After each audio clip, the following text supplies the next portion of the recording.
Dios los bendiga, hermanos. Gracias a Dios por esta mañana hermosa. Gracias al Espíritu Santo por estar aquí con nosotros. Y así, Señor, ahora bendícenos con tu palabra, háblanos, alimentanos con tu palabra, ese pan vivo del cielo. Rogamos que sea tu Espíritu Santo el que esté ministrándonos tu palabra y hablándonos, sembrando tu palabra como buena semilla en nuestros corazones. Y haznos producir fruto al 100%. Te ruego que mandes pasar un carbón encendido de tu altar por mis labios. Purifícame y úsame. Dame palabras para este pueblo y dame gracia para hablar tu palabra. Y a ti sea toda la honra y la gloria por siempre. En el nombre de Jesús. Amén.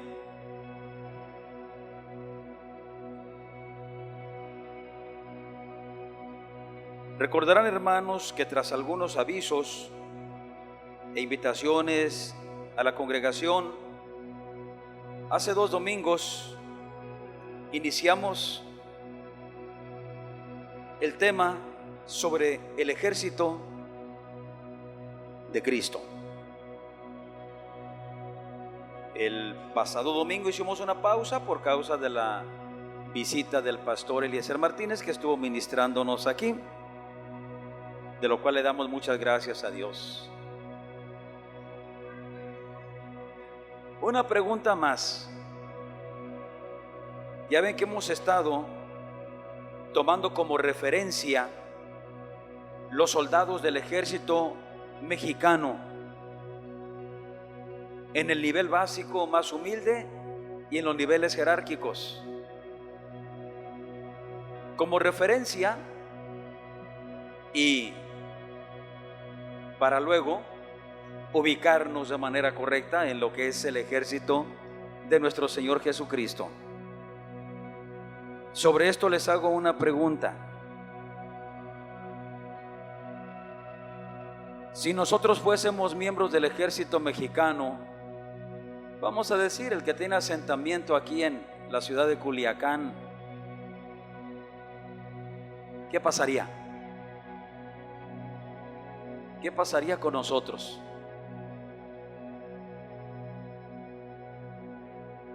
¿Cree que nos aceptarían? ¿Cree que en verdad seríamos miembros del ejército mexicano así como somos? Así como tenemos nuestro comportamiento en las cuestiones de la iglesia y de nuestra vida cristiana, ¿cree que nos aceptarían? Con nuestra indisciplina, nuestra impuntualidad, nuestra inconstancia, nuestra irresponsabilidad. Y no lo tomen como una reclamación, hermanos, no, para nada. Son reflexiones. Es muy importante el ejército mexicano, pero son muy estrictos en sus exigencias para con cada uno de sus miembros. Y todo aquel que no cumple los requisitos y que no se sujete y se somete a la disciplina, lo castigan, lo meten en celdas.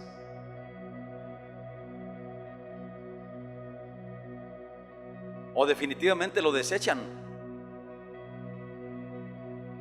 Porque dijimos, la encomienda del ejército mexicano es de mucha responsabilidad, porque es salvaguardar la integridad, la paz, la seguridad, la soberanía de nuestro país y de todos sus habitantes.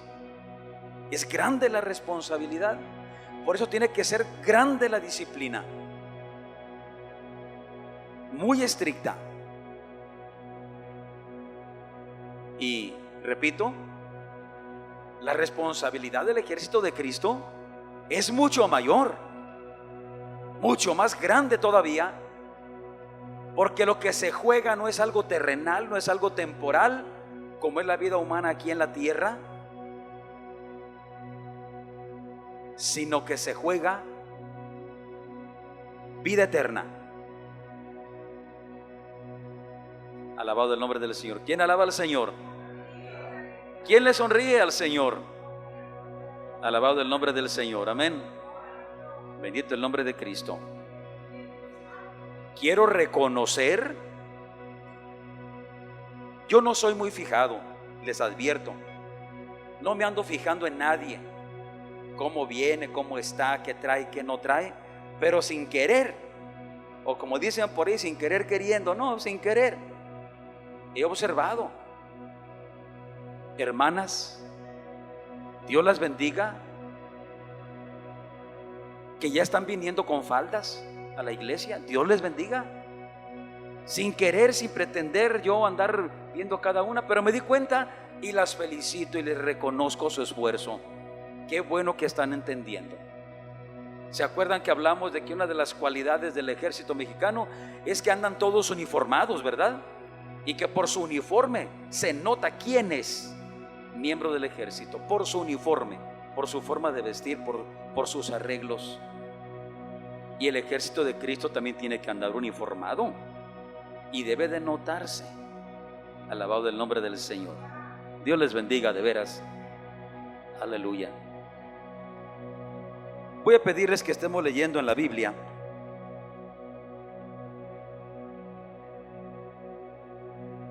en la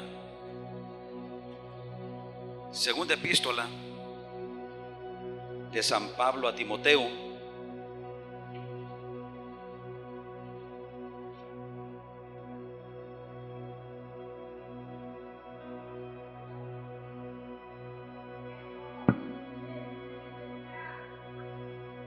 y sé que pronto van a traer todas tapadito también, porque todas saben que es parte no del uniforme, sino de la obediencia al Señor. Tapado, las mujeres, su tapado.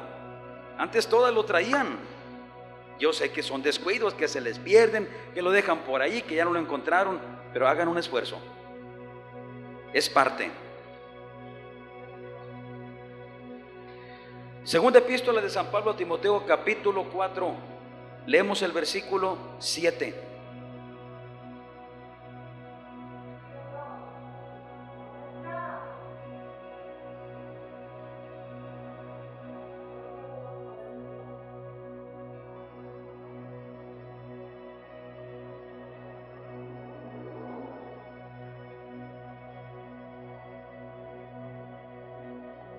Segunda epístola de San Pablo a Timoteo, capítulo 4, versículo 7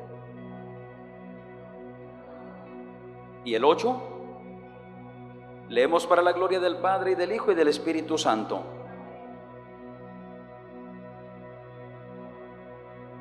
He peleado la buena batalla, he acabado la carrera, he guardado la fe. Por lo demás, me está guardada la corona de justicia, la cual me dará el Señor, juez justo, en aquel día. Y no solo a mí, sino también a todos los que aman su venida. Alabado el nombre del Señor.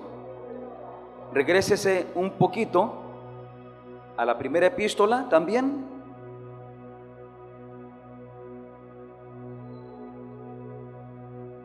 Santo es el Señor. Ahí un poquito a la primera epístola.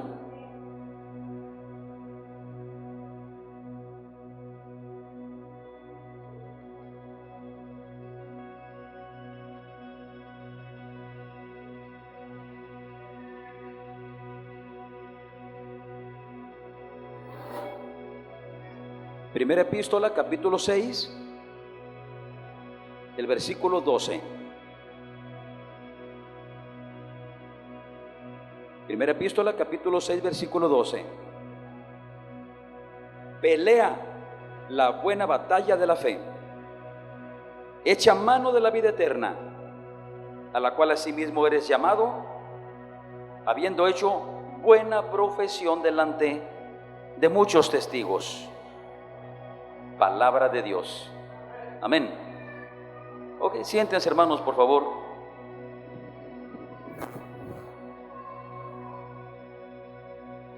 Santo es el Señor.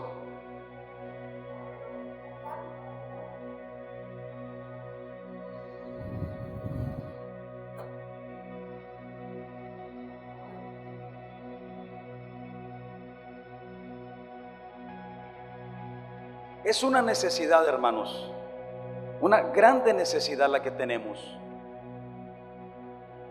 de constituirnos como ejército. Porque si somos miembros del ejército activos, con todas las de la ley, sabemos que el Señor nos dará la victoria. Y si no somos miembros activos del ejército de Cristo, el riesgo es muy grande.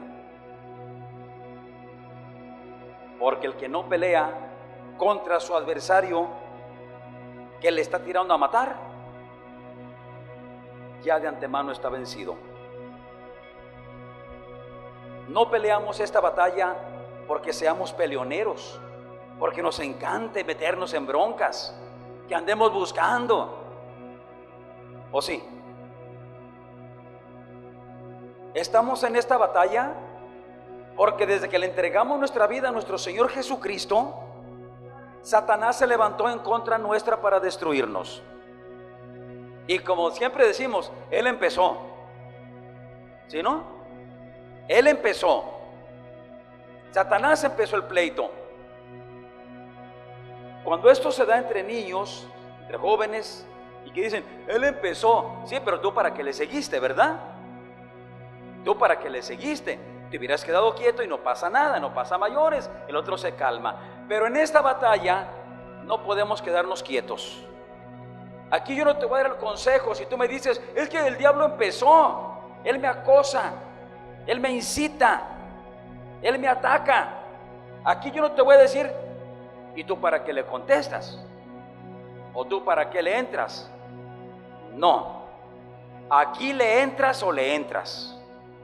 Aquí peleas o estás derrotado. Dice Pablo, he peleado la buena batalla. Peleó bien, peleó limpio, peleó. Y dijo que ya solamente estaba esperando recibir la corona de vida, la corona de justicia, el galardón eterno que Dios tiene para aquellos que ganaron la batalla. Los que la ganaron, los que la pierden, no van a recibir nada. Los que la pierden, Satanás se los lleva al infierno a sufrir por la eternidad. Por eso aquí le tienes que entrar a la batalla, hermano, y tienes que hacer lo que sea para dar el ancho, para dar lo alto, para dar el peso, de manera que puedas ser un buen soldado de nuestro Señor Jesucristo, que le dé victorias a Cristo, que muestre la gloria de Cristo, entendiendo lo que dice Pablo.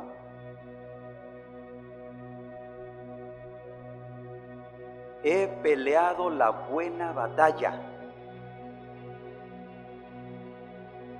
Y leímos en la primera epístola que le da el consejo a Timoteo y como consecuencia a la iglesia. Pelea la buena batalla de la fe.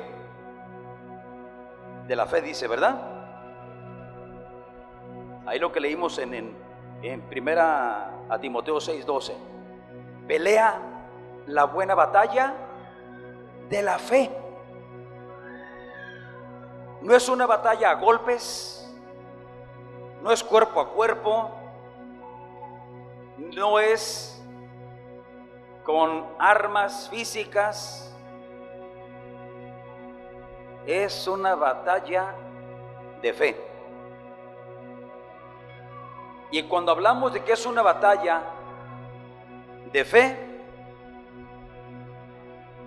es entendiendo que si tú peleas la buena batalla, si peleas limpio, la victoria te la da nuestro Señor Jesucristo. Es Jesús el vencedor en todas tus batallas. Es Jesús el que pelea junto contigo en todas tus batallas. Es Jesús el que pelea por ti en todas tus batallas. De tal manera que cuando tú entras en la batalla, tienes que entrar lleno de fe en Jesús. Lleno de fe en Jesús.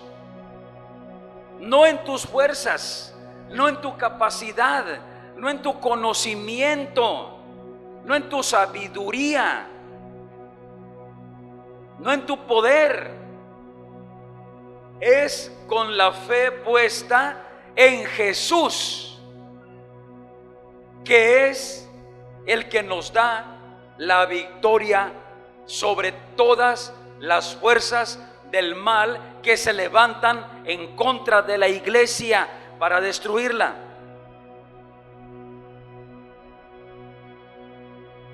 Echa mano de la fe. De la fe. La fe en nuestro Señor Jesucristo. No pelees tú solo. No pelees en tus fuerzas. Pelea sabiendo que Jesús va contigo y que Él no conoce derrota. Las armas de nuestra milicia, dice el Espíritu Santo, hablando a través de Pablo a los Corintios, en la segunda epístola de Pablo a los Corintios, capítulo 10 y versículo 4, dice que las armas de nuestra milicia no son carnales, no son físicas. No andamos como los del ejército mexicano que tienen luchas físicas, materiales, con armas, cargando armas. No, dice que las armas de nuestra milicia no son carnales, pero sí son poderosas en Dios para la destrucción de fortalezas, para la destrucción del imperio de Satanás, para la destrucción de todo aquello que Satanás levanta en contra de la iglesia y aún en contra de la humanidad que no conoce a Cristo, que ni sabe cómo defenderse y que no se está defendiendo. Mira que lo que el Señor quiere hacer con la iglesia en esta tierra es sacar de la cautividad a tantas almas que Satanás tiene presas en vicios, en violencia, en tantas cosas con las cuales las está destruyendo. El Señor vino a este mundo a buscar y a rescatar las almas perdidas. Amén. Buscar y rescatar. Vino y se metió al campo de batalla contra Satanás para rescatar las almas perdidas en el pecado y en la maldad. Y cuando el Señor, después de que terminó su obra, fue recibido en gloria, nos dejó a la iglesia la encomienda de continuar con su obra. Buscar y rescatar las almas que Satanás tiene esclavizadas para destruirlas. ¿Entiendes por qué se necesita que el ejército de Cristo esté activo y disciplinado y sujeto y obrando con toda responsabilidad? Repito, como otras veces lo he dicho, no vamos a poder hacer esto. No lo vamos a poder hacer mientras nosotros mismos no seamos libres. Mientras yo siga cautivo todavía bajo dominios de las tinieblas que obran en mi mente y en mi corazón, ¿cómo podré yo ayudar a otros si yo también estoy cautivo? ¿Cómo podrás tú ayudar a otros a rescatarlos si tú también necesitas ser rescatado? ¿Y cómo vamos a ser rescatados? Cristo ya lo hizo. Ya lo hizo. Pero no se lo hemos creído. No hemos creído que nos rescató. Y por eso nos dejamos influenciar todavía por las fuerzas de las tinieblas que nos mueven, que nos usan. Fuimos llamados para enfrentar esta pelea contra Satanás y contra las fuerzas del mal. Y desgraciadamente, lo que sucede, y lo digo con tristeza, es que aún dentro de muchas familias cristianas, el único pleito, la única batalla que se está librando es contra el marido y contra la mujer y contra los hijos y contra los padres y contra los hermanos. ¿No es triste esto? ¿No es triste? No estoy hablando de familias del mundo. Hablo de familias cristianas evangélicas. Hablo de familias que se congregan, pero que no han entendido que su lucha es contra Satanás. Y se enredan. Bien que le gustó a Satanás la estrategia de Dios usada a través de Gedeón. ¿Se acuerdan cuál fue la estrategia que Dios empleó cuando a Gedeón lo mandó a pelear contra un ejército de 20 y tantos mil soldados? Y él nomás iba con 300 hombres. Oye, casi 500 soldados de los enemigos en comparación o en proporción de cada uno de los soldados de Gedeón. Casi 500 por uno. ¿Te imaginas qué esperanza había? Dios usó de su inteligencia y le dijo a Gedeón, primero le fue dando señales para que él tuviera fe. Primero le inyectó fe, porque las peleas, las batallas que Dios va a ganar por nosotros, las va a ganar si nosotros tenemos fe. Si no, haz de cuenta que le atas tú las manos a Dios. Haz de cuenta que lo imposibilitas para que haga. Esto se oye raro, ¿no? Y alguien dirá, pues ¿quién le va a poder atar las manos a Dios? Imposible. Bueno, digo, haz de cuenta, no digo que se las amarras, haz de cuenta. Acuérdense que cuando Jesús estuvo en la ciudad de Nazaret, ahí dice la escritura, no pudo hacer muchos milagros. ¿Por qué? Porque no creían en él. Lo conocían desde chiquito. Lo conocieron desde chiquito, lo vieron crecer. Cuando se enteraron que en Capernaum, que acá, que allá y quién sabe dónde anda haciendo muchos milagros. Ay, yo no creo eso. Pues oye, es el hijo de María, el hijo de José. Lo hemos conocido toda la vida. ¿De dónde tiene milagros este Jesús? No. Y a causa de la incredulidad de la gente de Nazaret, dice la escritura, él no pudo hacer muchos milagros. Unos cuantos, unos poquitos de aquellos que sí creyeron en él. O sea, ese es el simbolismo que les hablo, de que le atas las manos. le impides, le estorbas para que haga cosas. Amén. Entonces, cuando no creemos nosotros en Dios, haz de cuenta que le atas las manos para que haga lo que dice que va a hacer por ti. Tú le estorbas con tu incredulidad. Y si a esa incredulidad le agregamos que somos pecadores, que somos faltos, que no estamos viviendo en obediencia y en santidad, pues el mismo Señor también lo dice a través del profeta Isaías. Dice: mi mano no se ha cortado, mi mano sigue extendida para perdonar, para salvar, para libertar, para derramar abundantes bendiciones, gloria y poder sobre ustedes. Pero sus pecados han hecho división entre ustedes y yo, y no me dejan, no me permite eso, bendecirlos, aunque yo estoy listo para hacerlo. ¿Estamos? Lo que quiero es que se entienda, pues. Sin fe es imposible. Muy bueno, hermano Lalo. Sin fe es imposible agradar a Dios. Pelea la buena batalla de la fe.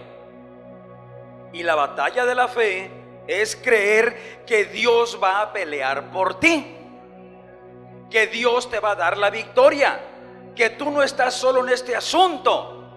Dios no te permite usar pistolas, rifles, nada del armamento militar que en la actualidad se utiliza en las guerras contra los países o en las guerrillas, etcétera, etcétera. Es una palabra de Dios que se llama fe, lo que nos da. Porque las armas de nuestra milicia no son carnales, pero sí son poderosas en Dios. Y la fe es un arma muy poderosa, poderosísima. Cree que Dios está contigo. Tú haz tu parte. Sé obediente, sé fiel, sé disciplinado con Dios. Ten a Dios como lo más importante en tu vida. Velo como lo más importante. De hecho, de Él depende tu vida. De Él dependes todo tú y tu familia y todo lo que tienes y lo que eres. Él es lo más importante, pero tienes que verlo así, darle su lugar, darle honra, sujetarte a Él.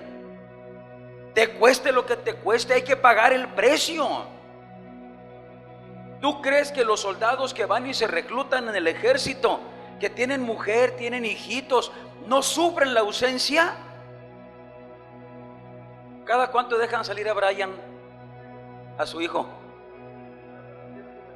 Sí.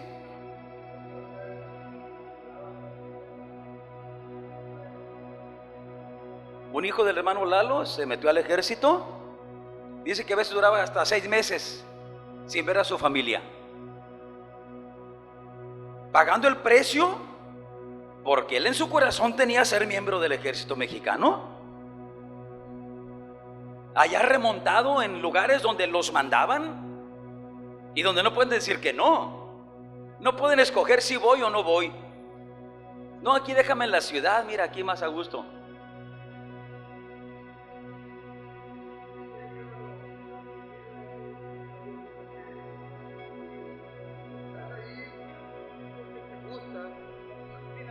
La disciplina cuenta mucho, porque si estás ahí porque tú quieres ser militar, porque te gusta ser militar, pero aunque seas una persona disciplinada, si en algún momento convertiste un acto de indisciplina, eso trae consecuencias, trae un castigo y por lo tanto se prolonga la estancia en ese lugar como consecuencia. ¿Oyeron, verdad? Vean por qué tomamos como modelo el ejército mexicano, que tiene un objetivo muy, muy importante, muy valioso. Ya lo hemos estado diciendo. Pero con todo es un objetivo terrenal, un objetivo temporal. Las cosas de la vida aquí en la tierra, todo esto es temporal. Y si tal disciplina Y si tales castigos se aplican a quien comete actos de indisciplina, de irresponsabilidad, para lograr que se sometan de manera estricta a sus requerimientos, ahora imaginémonos cómo debe de ser el ejército del Señor Jesucristo. ¿Cómo debe de ser? Les leía la semana pasada, ahí en la segunda epístola de Timoteo, capítulo 2, versículo 3 también. Es que a Timoteo, a quien el Espíritu Santo a través de Pablo le hablaba de esto de la batalla. Y ahí a Timoteo le dice: sufre penalidades como buen soldado de Jesucristo. Sufre penalidades a fin de que puedas agradar a aquel que te llamó para que fueras soldado. Alabado el nombre del Señor. Amén. Sufre penalidades. No podemos ser miembros del ejército de Cristo y andar cachetonamente por el mundo haciendo y deshaciendo. La disciplina, la responsabilidad, la constancia. Ellos están allá acuartelados. ¿Están acuartelados? ¿O en sus comisiones? No ven a papá, no ven a mamá, no ven a su esposo, no ven a sus hijos, no ven a sus amigos. De 100% están metidos en eso. Alabado el nombre del Señor. Aquí el Señor también nos demanda que estemos al 100% metidos en esto. No que tengamos que pasar acuartelados aquí día y noche, un día tras otro en la iglesia. No, porque la iglesia, yo les dije, vamos tomando la iglesia como una semejanza del cuartel del ejército de Cristo, no donde estamos todos los días, pero sí los días que nos reunimos, estar aquí como una muestra de disciplina, como una muestra de responsabilidad, para que de esta forma estemos mostrando que en verdad nos sujetamos al Señor, a sus requerimientos, que queremos llenar los requisitos. Cuando Gedeón, vuelvo a Gedeón, fue llamado para salvar a Israel de esos ejércitos que se juntaron en su contra, primero Dios le dio fe a Gedeón, mostrándole señales, y cada señal que Gedeón le pedía, Dios se la concedía para que tuviera fe. Y la última señal fue la noche de la batalla, cuando todavía Gedeón sentía en su corazón dudas, y le dijo: mira, Gedeón, me gustaría que supieras lo que está pasando allá en el ejército enemigo. Y sucede que los vigilantes del ejército enemigo, mientras todos dormían, los vigilantes, por ahí uno se durmió, tuvo un sueño, y en el sueño vio que del monte bajaba un pan de cebada y tumbaba todo el campamento del enemigo, los destruía a todos. Y cuando le cuenta el sueño a un compañero, el compañero le dice: esa es la mano de Gedeón que Jehová va a usar para destruirnos a todos nosotros. Entonces, cuando Gedeón escucha la interpretación del sueño, que los mismos enemigos lo soñaron y lo entendieron, dijo: Dios, pues me estás hablando de que tú me das la victoria, como ya me lo has dicho otras veces. Dios dando fe, hermano, Dios dando fe. Por falta de fe no peleamos contra el pecado, hermanos. Por falta de fe el cristiano sigue pecando, sigue haciendo cosas malas, sigue sintiéndose débil, ignorante, desobedeciendo a Dios. Porque la fe es lo que nos da las fuerzas para obedecer a Dios. Creer a Dios nos da las fuerzas y nos da el poder para obedecerle. Obedecerle. Es la fe, hermanos. Por falta de fe El pecado nos vence, Satanás hace lo que quiere contra nosotros, nos avergüenza, nos humilla y no saca su asentamiento de nuestras vidas y de nuestras familias. Y necesitamos levantarnos. Ayer me tocó estar en el evento que organizaron los jóvenes de la congregación del pastor Eliezer Martínez, que ustedes ya conocen, aquí estuvo el domingo pasado. Me gustó mucho que estamos en la misma sintonía. ¿De qué les habló? Que se levante un ejército, les decía. ¿De qué les habló Alan? Entre otras cosas. El evento estaba mayormente conformado por jóvenes. La mayoría eran jóvenes. Por cierto, me acabo de enterar de que el evento lo organizaron unos jóvenes, no el pastor, unos jóvenes. Evento para jóvenes. El pastor les ministró. Y él exhortaba que se levantara el ejército. Que se levantara el ejército. Para que Dios pudiera usar al ejército. Y hablaba de Culiacán. Y hablaba de tanta drogadicción. Y hablaba de tanta gente perdida en Culiacán, que está esperando ser liberada, que está esperando ser rescatada por Cristo. Y Cristo no va a venir a hacerlo Él, lo va a hacer a través de su ejército. De su ejército. Y yo me fascinaba escuchando al pastor exhortando a los jóvenes que se levantaran como un ejército, que se prestaran al Señor, que se les sujetaran al Señor, que se dejaran usar por el Señor, que el Señor hablara a través de ellos, que el Señor hiciera a través de cada uno de ellos. Y me gozaba porque estamos en lo mismo, hermanos. Es que ¿cómo hará Dios las cosas en este mundo con tanta necesidad si no hay quien se preste? ¿Cómo hubiera podido Dios demostrar su gran amor y su decisión de salvar a la humanidad? ¿Cómo la hubiera logrado si Jesús, allá en el seno del Padre, el Verbo, no hubiese dispuesto y no hubiese dicho al Padre: he aquí, envíame a mí? ¿Sí? Fue Jesús, hermano, antes de ser humano, en el seno del Padre, el Verbo, el que decidió: he aquí, envíame a mí, yo iré, yo voy. Y en la iglesia, ¿quién sería capaz de decir: he aquí, yo voy? Pero ¿sabes qué? Primero, tienes que asegurarte de que tú eres libre, que tú ya fuiste rescatado, que has creído en Jesús, y porque has creído en Jesús, no permites más que el pecado te esclavice, no permites más que el pecado te tenga encadenado, no permites más que Satanás siga haciéndote daño. Para eso necesitamos la fe. Necesitamos la fe, hermanos, y la disposición.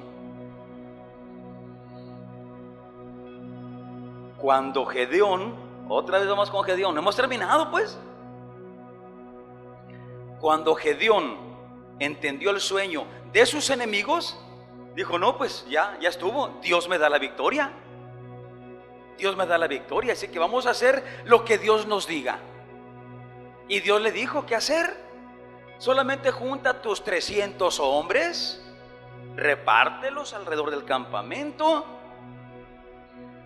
En una mano tengan una tea ardiendo tapada con un cántaro, y en la otra mano tengan una bocina, un cuerno. ¿Y las lanzas? ¿Y las espadas? ¿Piedras o algo así para pelear? No van a pelear ustedes. No van a pelear ustedes. Solamente déjense usar. Solamente obedézcanme. Vayan y hagan lo que yo les digo que hagan. Eso es todo. Y así lo hicieron. Cuando Gedeón le dio las instrucciones de que al grito de por Jehová y por Gedeón, todos romperían los cántaros, levantarían las antorchas ardiendo y tocarían los cuernos, bocinas. Me imagino que eran así como cuernos de bueyes, así de esos largos, o de búfalo, yo no sé de qué eran. Pero que los tocas y pues yo los he ido a tocar y suenan bien bonito. Mientras más le soplas, fuerte se oye, ¿no? Así que lo hicieron. Gritaron todos por Jehová y por Gedeón, dándole la honra y la gloria a Dios, con la fe puesta en Dios, que usaba a su siervo Gedeón, que era un muchacho que él mismo no tenía confianza ni en sí mismo, pero puso su confianza en Dios. Así que rompieron los cántaros, 300 cántaros de barro.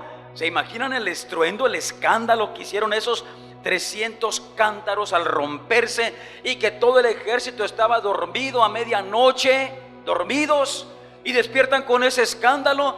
Y al despertar ven que hay fuego alrededor de todos ellos, las lámparas, las antorchas, y las bocinas sonando, un estruendo, un escándalo. Y de noche ni siquiera se veían entre ellos mismos los enemigos. Entonces se levantan diciendo: nos han invadido, están entre nosotros. Y se levantaba uno y mataba a su compañero con su espada, y otro contra otro, y entre ellos mismos se mataron. Se mataron entre ellos mismos. Esa fue la estrategia de Dios para liberar a Israel por la mano de Gedeón. Y Gedeón y sus soldados no metieron la mano. La fe en Dios. La fe en Dios. Alabado el nombre del Señor. Les decía, Satanás se quedó con los ojos abiertotes, así mira. Ay, lo que hizo Dios. Lo que hizo Dios. Los puso a pelear entre ellos mismos. A los enemigos de Israel los hizo pelearse entre ellos mismos y destruirse sin que ellos metieran ni un solo alfiler. Y así les dio la victoria. Y dijo: hay que anotarla, hay que apuntarla, está buena esa estrategia. Y esa estrategia Satanás la ha estado usando, y le encanta usarla en la iglesia. Y le encanta usarla en las familias cristianas, poniéndonos a pelear entre nosotros mismos, haciéndonos pelear entre nosotros. La historia de la iglesia cristiana evangélica, desde que se inició y hasta la fecha, está plagada de pleitos dentro de las congregaciones, que han terminado en divisiones, en separaciones, al grado que lo que era una iglesia, una sola, la iglesia de Jerusalén, que tenía su extensión en las demás ciudades de aquel tiempo, pero siendo una sola, pues ahora se ha convertido en muchas denominaciones, producto de la estrategia de Satanás de meter pleitos dentro de la iglesia. Y ahora son muchas denominaciones con diferencias de doctrinas y diferencias muy sustanciales, por cierto, que llegan hasta, a veces hasta la herejía. Bendito el nombre del Señor. Y le funcionó a Satanás. Dijo: no, pues si Dios dio esa estrategia, yo la copio.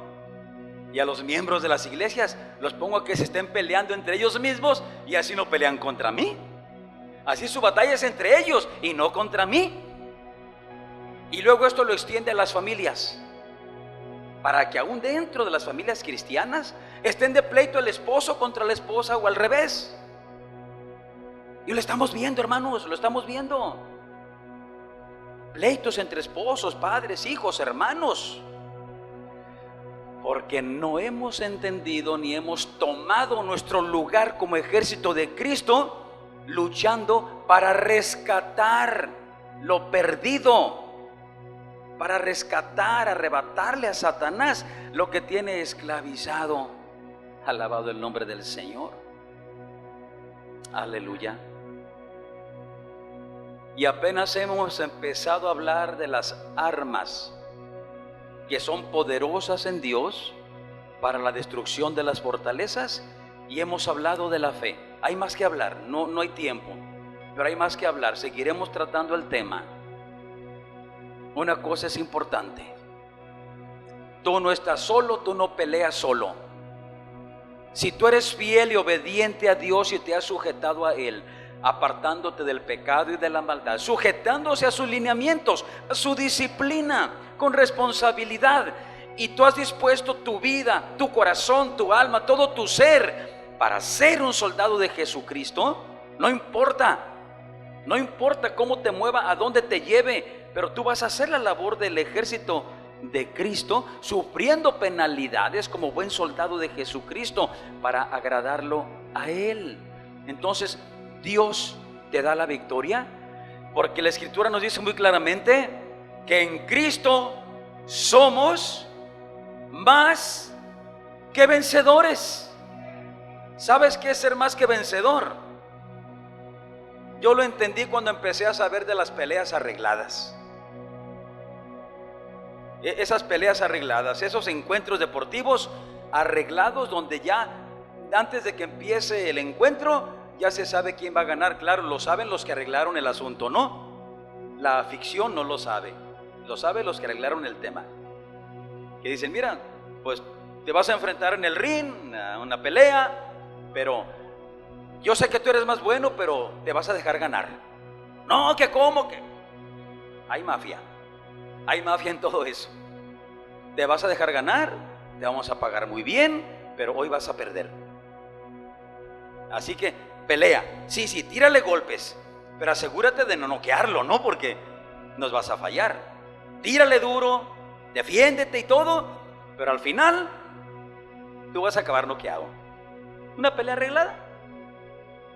Antes de que se terminara la pelea, ya los organizadores sabían quién iba a ganar la pelea. ¿Tú cuándo naciste? Los que estamos aquí todos somos del siglo de 1900 para acá. Yo soy el más viejo, yo creo, entre ustedes. No, la hermana Efraín es un poquito más que yo. Poquito, hermana, poquito. Hermana, pues yo estaba chiquito y usted era una mujer. ¿Lo hubieran visto esta mujer? Qué mujer tan hermosa, hermano. Mire, grandota, plantosa. No era.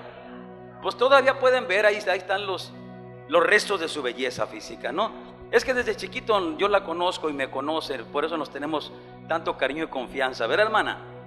Pues ¿cómo negar eso, hermana? Dele gloria a Dios. Mande. Ay, gloria a Dios. Bendito sea Dios.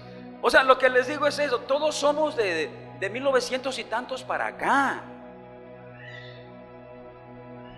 Y esta pelea se definió cuando Cristo murió en la cruz y luego resucitó. Allí se decidió esta batalla. Allí se decidió que todo aquel que crea en el Señor Jesucristo y le obedezca y se le sujete con toda disciplina y haga su voluntad, es el vencedor en esta batalla contra Satanás y contra las fuerzas del mal. Por eso la Escritura dice: en Cristo somos más que vencedores. Pelea arreglada. Y Satanás lo sabe. Satanás sabe que esta pelea está arreglada. Satanás sabe que él tiene que aceptar su derrota ante la iglesia que ha creído en Jesús. Satanás lo sabe. Jesús lo venció y Jesús le dijo: y de aquí en adelante, todo aquel que crea en mí, tú te le sujetas bajo de sus pies. Estás vencido. Y aunque sea un cristiano humilde, pero que tiene su fe puesta en mí, tendrás que postrarte delante de Él, porque yo estoy con Él y Él está conmigo. Bendito el nombre del Señor. Así que es una pelea arreglada, amén. Pero esta pelea se gana por fe. Hermano, si no sientes fe, pídesela a Dios. La fe la da Dios. Y sin fe no vamos a agradar a Dios. Y sin fe no vamos a poder ganar. Porque esta es la victoria que vence al mundo. Díganlo los que lo saben. Esta es la victoria que vence al mundo, nuestra fe. Ahí empezamos, hermanos, con un arma poderosísima, poderosísima, para ganar esta batalla. Y por hoy aquí la dejamos porque el tema es muy largo.